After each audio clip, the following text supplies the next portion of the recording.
Hello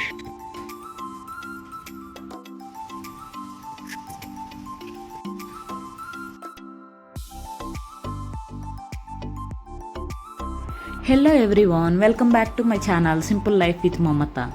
ఈరోజు video ఏంటంటే మనం ఇంట్లో చాలా సింపుల్గా అండ్ టేస్టీగా ఫిష్ కర్రీ అనేది ఎలా చేసుకోవాలో నేను మీకు చూపిస్తాను.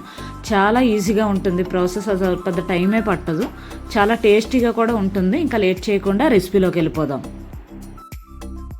ముందుగా మనం ఒక కడాయిని పెట్టుకుందాం. ఇది కొద్దిగా హీట్ అయ్యాక ఇందులోకి కావాల్సినంత ఆయిల్ వేసుకుందాం. ఇప్పుడు ఈ ఆయిల్ బాగా హీట్ అవనిద్దాం కాసేపు.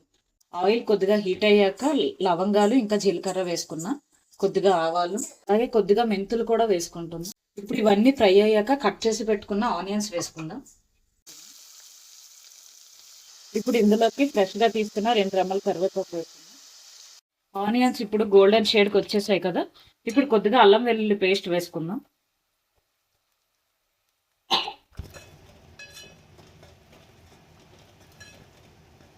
ఇప్పుడు ఇందులోకి కొద్దిగా టమాటా ప్యూరీ వేసుకుందాం. నేను మీడియం సైజ్ టమాటాలు 3 తీసుకున్నాను. ఇప్పుడు ఇందులో కొద్దిగా పసుపు, కొద్దిగా సాల్ట్. నేను ఆల్రెడీ ఫిష్కి పట్టించుకున్నా ఉప్పు, పసుపు, కారం అవన్నీ, అందుకే నేను కొద్దిగా వేస్తున్నా. కొద్దిగా బాగా ఫ్రై అవనిద్దాం టమాటా ఆయిల్ రిలీజ్ అయినంత వరకు.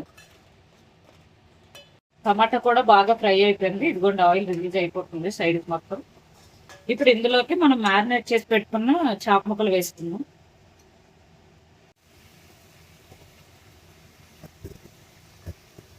ఇంకా తర్వాత ఇందులో గరిటె పెట్టకూడదు, ఇలా కదుపుతూ కలుపుకోవాలి. గరిటె పెడితే ముక్కలు విడిపోతాయి. ముక్కలు మునిగినంత వరకు కొద్దిగా వాటర్ వేసుకుందాం. మళ్ళీ ఒకసారి బాగా మిక్స్ చేసుకుని ఏదైనా లిడ్ మూత పెట్టేసి కాసేపు ఉడికిద్దాం.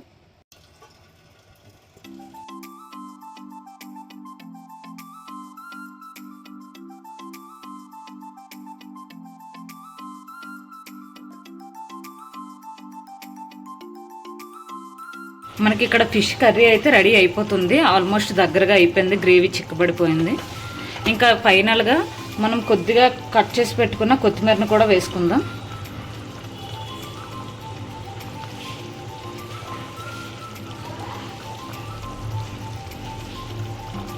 ఇంకా మనకి ఇక్కడ కర్రీ అయితే రెడీ అయిపోయిందండి. ఇంకా మనం స్టవ్ ఆఫ్ చేసి సర్వ్ చేసుకోవచ్చు. ఇది ఇంకా చల్లగా అయితే గ్రేవీ అనేది ఇంకా దగ్గర పడుతుంది. Thank you for watching. Please subscribe. Bye bye.